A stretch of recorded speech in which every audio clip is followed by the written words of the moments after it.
Welcome. Let's start the interview.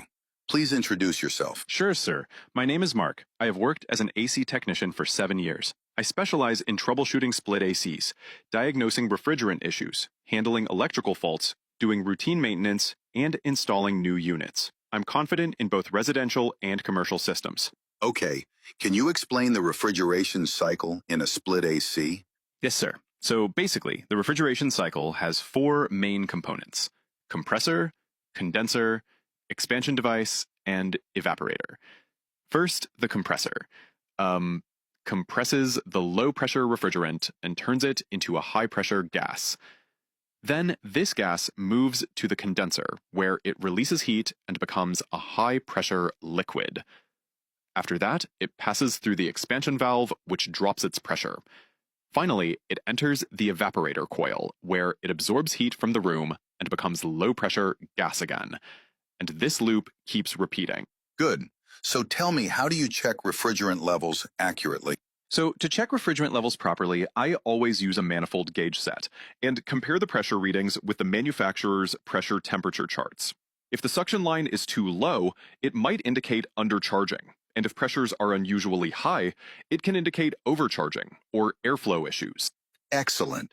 What are the common causes of low cooling performance? Usually the main causes are dirty air filters, clogged condenser coils, low refrigerant charge, faulty capacitor or weak compressor, improper airflow due to blower issues, undersized AC unit.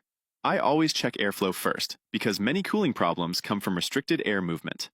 Good. How do you troubleshoot a compressor that is not starting? First, I check the power supply and voltage. Then, I test the capacitor because a weak or blown capacitor is a very common reason. I also check the overload protector, refrigerant pressure, and wiring connections. If the compressor is hot, I let it cool down before restarting. And if the windings are burnt or the compressor is locked, then replacement is the only solution. Okay, explain the difference between R22 and R410, refrigerants. R22 is an older HCFC refrigerant that is being phased out because it damages the ozone layer. R410A is an eco-friendly HFC refrigerant with higher pressure and better efficiency. And yes, sir, the gauges, pipes, and equipment are different because R410A operates at higher pressures. What safety precautions do you follow while handling refrigerants? I always wear gloves and safety goggles. I avoid releasing refrigerant into the atmosphere, so I use recovery machines. I store cylinders upright, check for leaks with soap solution or electronic detectors, and make sure the room is ventilated. And of course, I never mix different refrigerants. How do you test an AC capacitor? To test a capacitor, I disconnect the power, discharge the capacitor safely, and then use a multimeter in microfarad mode. If the reading is below the rated value, the capacitor is weak or bad. A weak capacitor can cause the blower motor or compressor to struggle or fail to start. Good. What steps do you follow in split AC maintenance? For proper maintenance, I clean indoor filters, wash indoor evaporator coil, clean outdoor condenser coil, check refrigerant pressure, inspect electrical connections, clean blower and drain tray, check cooling performance. This improves efficiency and prevents breakdowns. Okay, how do you detect a refrigerant leak? First, I visually inspect joints and coils. Then, I use soap solution for visible bubbles. For small leaks, I use an electronic leak detector. UV dye can also be used in some cases. After finding the leak, I repair the joint, vacuum the system, and recharge it properly.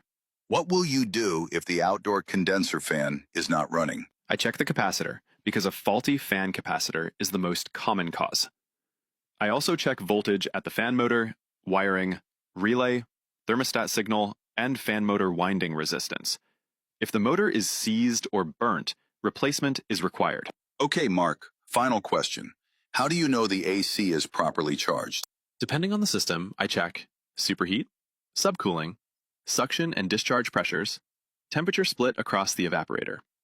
Manufacturers give charts, and I match readings with those values.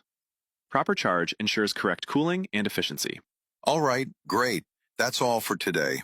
You gave very clear and detailed answers. We'll get back to you soon. Thank you, sir. I appreciate the opportunity.